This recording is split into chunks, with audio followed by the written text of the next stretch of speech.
My name is Laura Caldwell, and I was 32 the year I learned what a manila folder could do to a family. My grandmother turned 79 on a Saturday in October. She baked her own birthday cake, vanilla with buttercream roses, her specialty since long before I was born. She set the table for 8. Paper napkins, the good plates, dried hydrangeas from her garden. Nobody came. My parents were skiing in Aspen. My brother sent a text at 4:15 p.m. Happy birthday, Gran. Skiing is amazing. My father didn't text at all. My mother posted a ski goggle selfie in her church group chat with the caption blessed. I drove 3 hours from Hartford after my shift and found my grandmother sitting alone in the kitchen. The candles had melted down into the frosting. The ice cream had gone soft.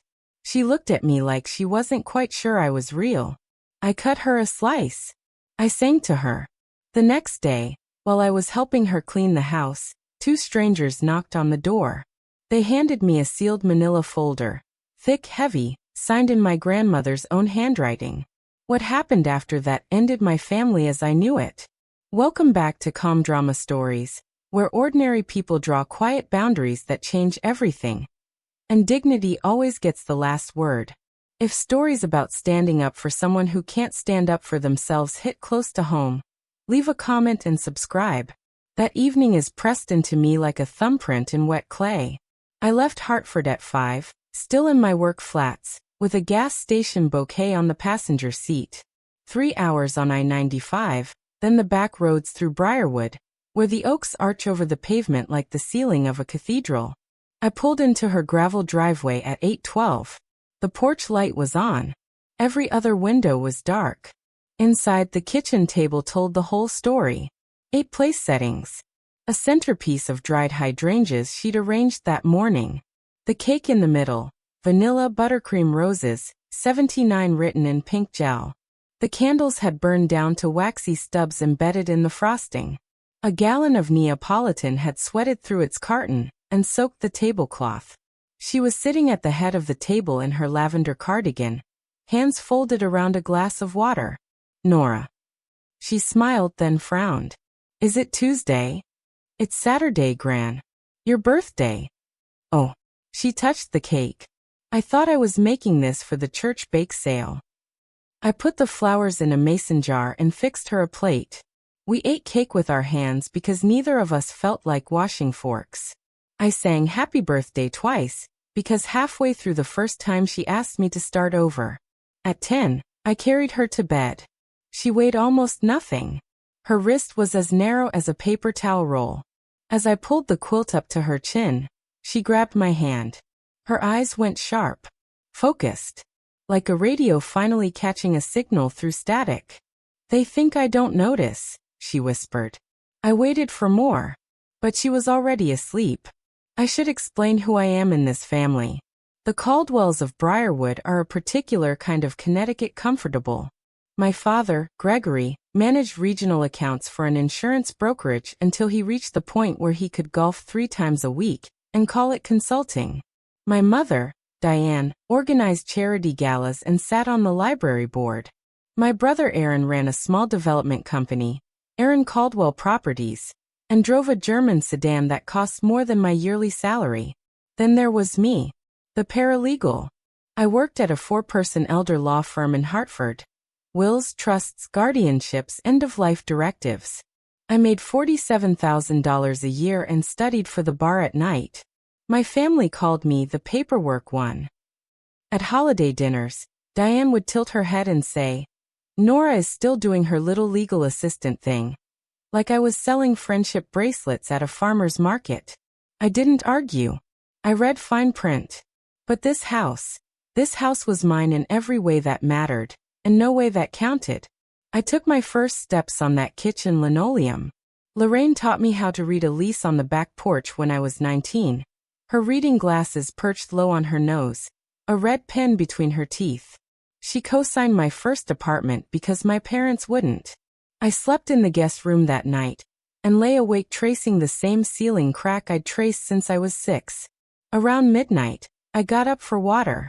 On the hallway shelf, behind a framed family photo, I found a business card. Brenda Voss. Voss and Dean Realty. On the back in handwritten ink. Comp value $680,000. Quick close possible. I put the card back. My hands were steady. My stomach wasn't. Sunday morning. I scrubbed the kitchen while Lorraine dozed in her recliner. The cake went into Tupperware. The melted candles went into the trash. I washed buttercream off the good plates and stacked them back in the cabinet, where they would sit until whoever eventually cleared out the house someday. That thought landed wrong. I shoved it away. At 10:15 someone knocked. Two people stood on the porch. The woman was around 60, silver bob, wool coat, leather briefcase, professional. The man beside her was younger, maybe 40, carrying a notary seal in a zippered pouch. Nora Caldwell? The woman asked. Yes. My name is Ruth Adler. This is my colleague, Nathan Pruitt. Your grandmother retained my firm 14 months ago. She held out a thick manila folder, sealed shut with a wax paper flap, Lorraine's name written on the tab in blue ink. She asked us to deliver this to you, Ruth said, personally, when the time came. When the time came for what? Ruth glanced through the screen door toward the recliner in the living room. Her expression softened just slightly. Come to my office when you're ready. Here's my card. And don't discuss this with your parents before we talk. Then they were back in their car and pulling away before I could ask anything else. I stood there on the porch holding the folder. It was heavier than it looked, maybe 40 pages. The seal had been signed across the flap in Lorraine's own handwriting. Looping. Deliberate. The same hand that signed birthday cards and Christmas checks. My phone buzzed. A text from Diane. Who is at the door? Don't sign anything, Nora. I turned the phone face down and carried the folder into the kitchen. I sat at the same table where the untouched birthday cake had sat the night before and ran my finger along the sealed flap. Lorraine's signature crossed the seal. I knew every curve of it. The exaggerated tail on the capital L. The double loop in the lowercase r. This wasn't a shaky mark. This was the handwriting of a woman who knew exactly what she was doing. I broke the seal. Inside was a stack of legal documents I recognized immediately from work. A recorded deed, a trust instrument, a durable power of attorney, notarized witness pages, and a physician's letter on medical letterhead dated 14 months earlier. Clipped to the front was a handwritten note on Lorraine's personal stationery, cream paper, blue ink. Nora, when they come for the house, open this. Everything you need is here. I love you. I'm sorry. It has to be you. I read it 3 times. Each time, the words when they come for the house landed harder. Not if. When. She had known. 14 months ago, before the forgetting got bad. Before she started calling me by my mother's name. Before the wandering, the stove left on. The day she got lost driving to the post office 2 blocks away. She had known someone would come for the house. And she had prepared. I closed the folder and pressed my palm flat against it. Through the doorway I could hear Lorraine snoring lightly in her recliner.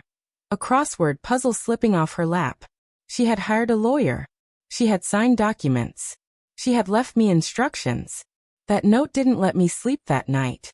I lay in the guest room with the folder on the nightstand, staring at the ceiling, listening to the house breathe. Monday morning, I called in sick for the first time in 3 years.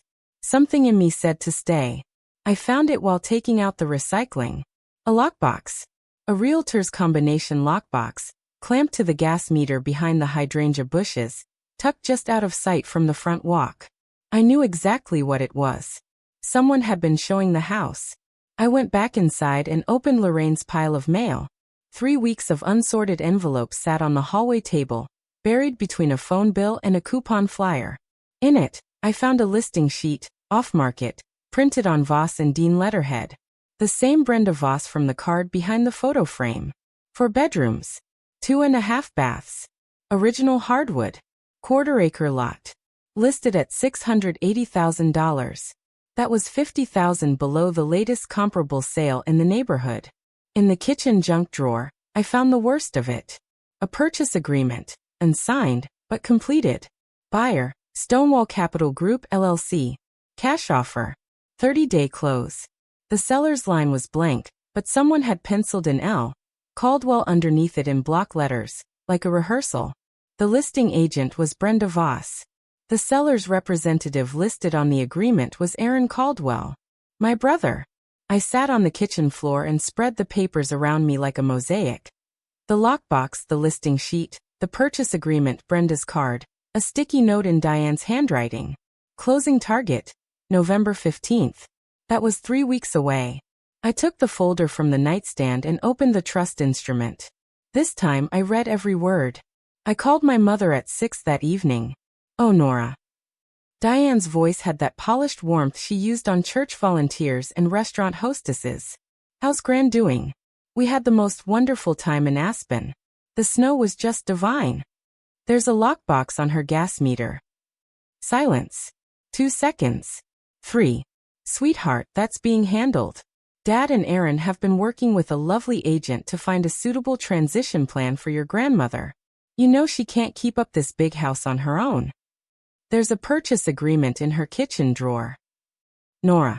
The warmth dropped 1 full register. This is a family decision between your father, your brother, and me. We've been managing Gran's affairs for months. You don't need to worry about the details. She doesn't know the house is being sold, does she? She knows what she needs to know. Diane paused. I heard the clink of a wine glass. Aaron's company is in a difficult stretch. The house can fund a proper care facility for Gran and help your brother through a rough patch.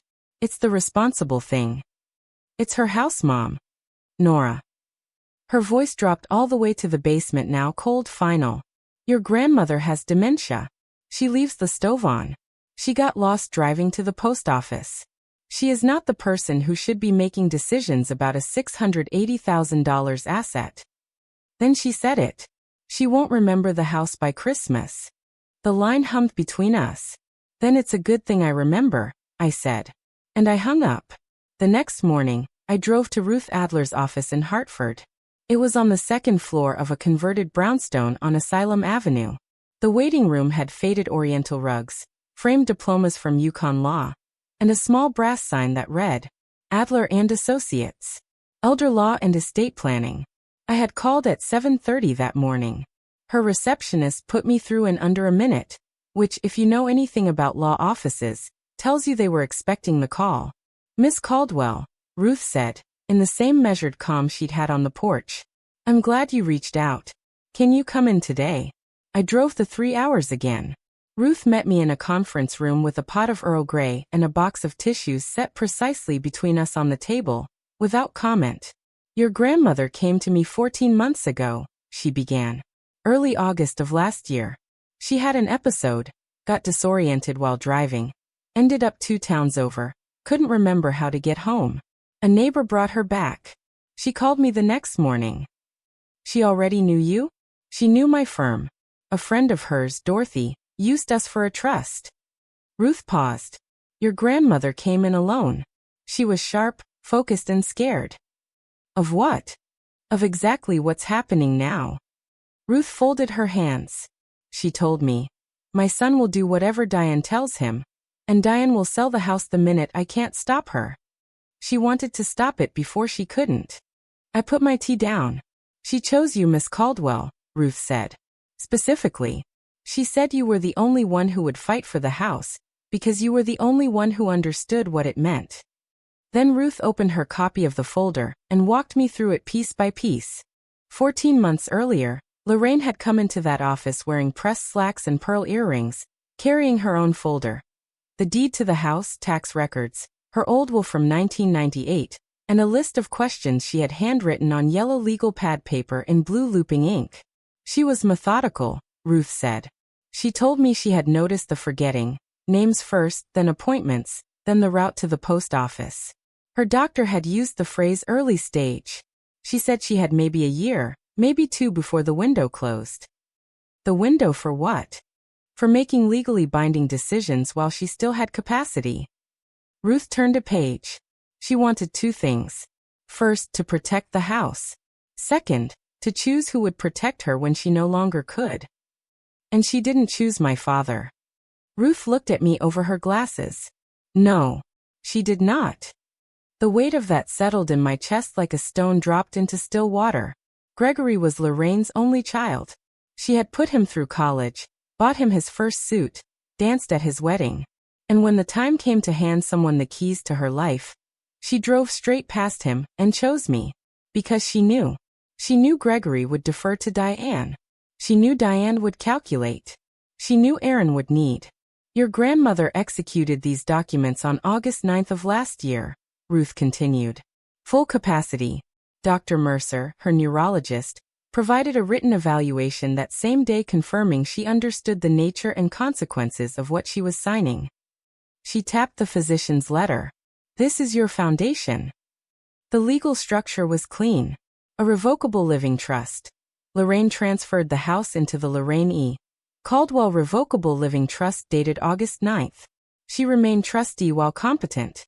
I was named successor trustee. A durable power of attorney.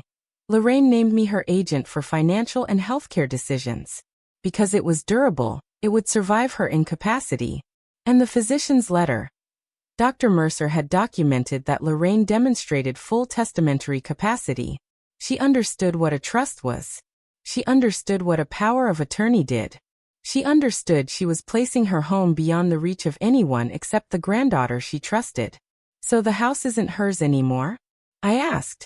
Technically, the house belongs to the trust, Ruth said. Lorraine cannot sell it as an individual. And no personal power of attorney, if someone obtained one later, would have authority over assets already transferred into the trust. Only the trustee can authorize a sale. And the trustee is me? Once Lorraine is determined to lack capacity, yes. And from everything you've described, that threshold has likely already been crossed. Then Ruth leaned forward. There's something else. If your family had Lorraine sign anything recently, a new power of attorney, a listing agreement, while she lacked capacity, those documents may not be enforceable. I drove back to Briarwood that evening. The porch light was on, same as always. Through the front window, I could see Lorraine in her recliner, the television murmuring, her reading glasses folded on the armrest. I let myself in with the spare key she'd given me when I was 16. The one she had never given my parents. Gran. She looked up. For 3 seconds, maybe 4, her eyes were perfectly clear. Not the soft confusion of most days. Not the pleasant fog. Clear like creek water over gravel. You went to see Ruth, she said. I stopped in the doorway. You remember Ruth? I remember enough. She turned her reading glasses in her hands. I remember I was scared, and I went to a lawyer, and I told her what Diane would do. Did I get it right? I sat on the arm of the couch. You got it exactly right, Gran. Good. She put the glasses on, then took them off again, as if she'd forgotten why she reached for them. They've been bringing people through the house on Tuesdays when the nurse is here, she said. I hear the doors open and close. Strangers looking at my kitchen. I know.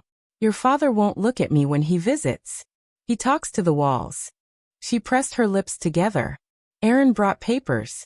I don't remember what I signed. I took her hand. It doesn't matter what you signed. You already took care of it. She squeezed my fingers. Her grip was thin, but deliberate. I'm not gone yet, Nora. The words hung in the room, fragile and fierce. By tomorrow, she might not remember saying them. But I would. I would remember for both of us. Aaron showed up Wednesday. He didn't knock. He never knocked. He just walked in jangling his keys, already smiling, the kind of smile that assumed every room should be glad he had entered it. Hey, Nor. He kissed the top of my head. He smelled like cedar cologne and the leather interior of a luxury SUV. Checking in on Gran. That's sweet. I'm staying for a while. Oh yeah. He opened the fridge, grabbed a LaCroix, and leaned against the counter like he owned the place. Taking some time off from the paralegal gig? He said paralegal the way some people say craft hobby. Aaron, I know about the listing. The kin paused halfway to his mouth. 1 beat. 2. Then the smile shifted. Not gone. Just changed. Warmth turned into negotiation. Look, I know it seems fast, but here's the thing. The company's in a rough patch. I've got a balloon payment due in 8 weeks. $740,000. If I miss it, the bank takes everything. Every project, every contract, 3 years of work. So you're selling Gran's house. I'm helping the family manage an asset that Gran can't manage herself. He set the can down. Nora, the money solves everything. Gran gets a nice facility. Mom and Dad stop worrying. I keep my business. Everybody wins. Except Gran. Gran doesn't know what day it is. She knows strangers are walking through her house. His jaw tightened. He stepped closer. Don't make this difficult. We're family. Family helps family. Is that what you told her when you brought the papers? He stared at me. Then the smile returned. Harder now. Performed. It's basically sold already, Nora. Closing set. He left his empty can on the counter and walked out without rinsing it. That night, I found the papers they had her sign. They were in the bottom of the hallway credenza, behind a stack of old guideposts magazines. A power of attorney dated September 3rd. It named Gregory Caldwell as Lorraine's agent for all financial and property decisions. Stapled to it was a listing authorization dated the same day, giving Aaron Caldwell the right to act as seller's representative. I carried both documents to the kitchen table and laid them beside the originals from Ruth's folder. The signature differences hit me before I even finished unfolding the pages. Lorraine's trust documents from 14 months earlier. Firm pen pressure, clean loops, flowing connections, that distinctive tail on the capital L. The September power of attorney, trembling lines. The L barely lifted above the baseline. The loops collapsed. The pen had lifted between letters. This was not the hand of a woman who understood what she was signing. This was the hand of a woman who was told where to press down. I checked the date. September 3rd. My stomach dropped. That was the same week Lorraine had gone to the ER after a fall. I remembered the text from Diane. Gran took a tumble. Nothing serious. She's resting. The discharge summary, still buried in the mail pile, noted. Patient disoriented. Intermittent confusion. Recommend neurological follow-up. They had her sign a power of attorney during the same week. She had been hospitalized for confusion. I took photos of everything. Then I called Ruth. Ruth came to the house on Friday. Not to her office, to the house. She said it mattered that we do this at Lorraine's kitchen table. The moment she laid everything out, I understood why. That table was old maple, scratched by 50 years of Thanksgivings, stained by coffee rings Lorraine always said gave it character. Now it held 5 documents, lined up edge to edge like evidence. Document 1. The recorded trust deed, filed with the Briarwood Town Clerk on August 12th of last year, transferring the house into the trust. Document 2. The durable power of attorney naming me as Lorraine's agent. Document 3. Dr. Mercer's capacity evaluation, dated August 9th, 2 pages, clinical and precise. Mrs. Caldwell demonstrates full understanding of the nature and consequences of the legal instruments she is executing. She is oriented to time, place, and person. She identifies her assets accurately and articulates clear preferences for their disposition. Document 4. The September power of attorney naming Gregory. Shaky signature. No capacity evaluation. No independent witness. Executed during a week of documented confusion. Document 5. The listing agreement. Aaron listed as seller's representative. Brenda Voss as agent. Off-market sale, $50,000 under comparable value. Ruth stood across from me, hands flat on the table. The house has been in the trust for over a year, she said. Your grandmother cannot sell it as an individual. The September power of attorney, even if it were valid, does not grant authority over trust assets. And it is almost certainly not valid, given the medical record. She looked me straight in the eye. This sale cannot close. The house was never theirs to sell. I stared at the 2 signatures side by side, one strong, one trembling. Then Ruth and I made a plan. Quiet. Methodical. A plan built on paper, not anger. First, we needed a current capacity evaluation. Something a court would accept to confirm that Lorraine lacked the mental ability to understand what she signed in September. I called Dr. Mercer's office Monday morning. The receptionist put me on hold for 11 minutes. When she came back, her voice had the careful, practiced tone people use when they're about to deliver bad news wrapped in protocol. I'm sorry, Miss Caldwell. but we've received a request to restrict access to Mrs. Caldwell's medical records. I tightened my grip on the phone. Restricted by whom? I can't disclose that, but the request came in approximately 6 weeks ago and specifies that medical records and evaluations are not to be released to anyone other than the designated family contact. And who is the designated family contact? Pause. Gregory Caldwell. My father. They had locked me out of her records. I sat in my car in the clinic parking lot and pressed my forehead against the steering wheel. 6 weeks earlier, right after they had her sign the September power of attorney, they hadn't just gotten her signature. They had built a wall around her. I called Ruth. They restricted her records. Expected, Ruth said calmly. We'll file a HIPAA authorization under the durable POA. Yours predates theirs and names you as healthcare agent. The clinic is legally obligated to honor it. I'll send the paperwork today.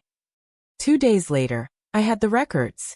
Dr. Mercer agreed to perform a current evaluation. Slowly, the system began to work. Diane came to the house Thursday evening. She didn't bring flowers or soup or anything you bring when visiting your mother-in-law. She brought a brochure. Maple Glen Assisted Living. She spread it on the kitchen table, the same table Ruth and I had used 3 days earlier. It's a beautiful facility, Nora. Private rooms. A garden. Activities every afternoon. Gran doesn't want to leave her house. Gran doesn't know what she wants. Diane smoothed the brochure with both palms. Your father and I have been researching this for weeks. If we transition her before Thanksgiving, we can have the house staged and listed by December 1st. I looked at her. She was wearing church pearls and the cashmere scarf she had bought in Aspen. You're staging the house for the buyer you already have. Her expression flickered. Just briefly. The tiniest crack. Nora, I know this is emotional for you. You've always been attached to this house. But your brother's company is in real trouble, and this family needs to pull together. By selling a 79-year-old woman's home out from under her? After everything I've done for this family. Her voice cracked. Real tears or rehearsed ones. After 32 years, I had stopped trying to tell the difference. The papers are already with the title company, she said. Closing is November 15th. This is happening, Nora. She left the brochure on the table. I almost walked away that night. It would have been easier. But if you've ever watched someone decide an older person's worth comes with an expiration date, then you know exactly why I stayed. If this story is hitting close to home, type I see her in the comments and subscribe so you're here for what happens at the closing table. I had 9 days. The closing was set for November 15th at Capital Title Services on Main Street, 3 blocks from the Briarwood Town Green. Ruth and I laid out the options. Option 1. File an emergency petition in probate court to block the sale. It would work, but it would be public, slow, and expensive. And it would give Diane and Aaron time to scramble, to move Lorraine, to hire counsel, to muddy the facts. Option 2. Let the closing happen. Walk in with the documents. Let the truth do what truth does when it meets paperwork that can't survive daylight. If you show up at the closing with the recorded trust deed and the capacity evidence, Ruth said, the title company will do the work for you. They cannot insure a title that's in dispute. They will not close the transaction. It ends in that room. She took off her glasses and set them on the table. This is the quieter path. No courtroom. No spectacle. Just documents on a table in front of witnesses. I thought about Lorraine's note. When they come for the house, open this. She hadn't told me to go to court. She had given me a folder. So we let the documents talk. Day 1 of 9, I filed a report with Adult Protective Services.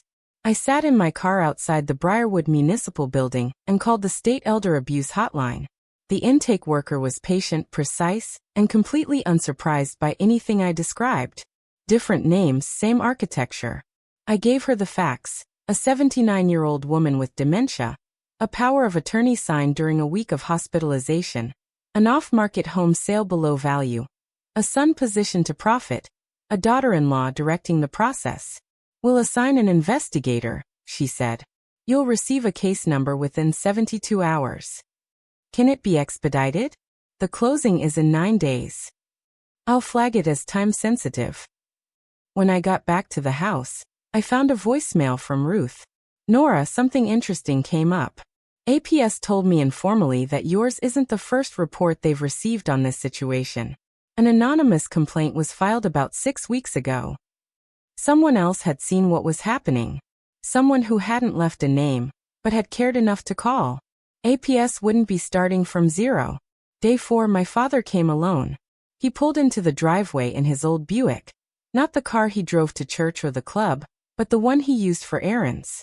The one nobody would notice. He sat behind the wheel for a long time before getting out. I watched from the kitchen window. He looked smaller than I remembered. He came in through the back door the way he had entered that house since he was a boy. At first, he didn't acknowledge me. He just stood in the kitchen and looked around at the cabinets his mother had refinished herself. The sink window where she hung the prism that threw rainbows across the floor every morning. She used to sing in this kitchen, he said softly. Patsy Cline every Sunday morning. I remember. He sat at the table and placed both hands flat on the maple surface. They were shaking. I know what you think of me, he said. I waited. I didn't want this. Any of it. Aaron's in over his head. Diane says the house is the only way. And Mom. His voice cracked, just barely, a hairline fracture in a foundation. Mom wouldn't want Aaron to lose everything. You could still stop this, Dad. He looked at me for one awful, trembling second. And in that second, I saw the boy who had grown up in this kitchen. The son who had eaten cake from those plates. The child she had carried to bed. Then his phone buzzed. He glanced at the screen. Diane. He stood up. I should go. He left through the back door. He didn't say goodbye to his mother. I washed his coffee cup and put it away. Day 5, I bought a cake. Not a fancy one. Just a 6-inch vanilla cake with buttercream from the bakery on Elm Street. I bought one candle because 79 felt like a fire hazard, and I wanted to make her laugh. I set it on the kitchen table at 3 o'clock. 2 plates. 2 forks. 2 napkins. Tea. Gran, come sit. She shuffled in from the living room, reading glasses on top of her head, crossword folded into her cardigan pocket. She saw the cake and stopped. Whose birthday? Yours. We're doing it over. She sat down. I lit the candle. She stared at the flame the way you stare at something you're trying to preserve by looking hard enough. Make a wish, I said. She closed her eyes and blew it out on the first try. What did you wish for? She looked at me with those clear creekwater eyes. I wished you'd stay. We ate cake with forks that time. She told me she planted the hydrangeas along the front walk in 1987, the year I was born. She told me the kitchen table had come from her mother's house in Bridgeport in 1974 in the back of a pickup truck. Every scratch on it is a Thanksgiving I won, she said.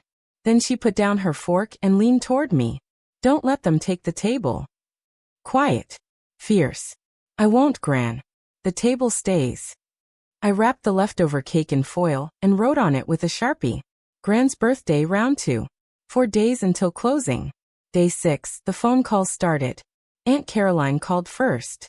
Nora, honey, your mother says you're trying to take control of Lorraine's finances. She says you're, well, manipulating things. I held the phone away from my ear and looked at the ceiling.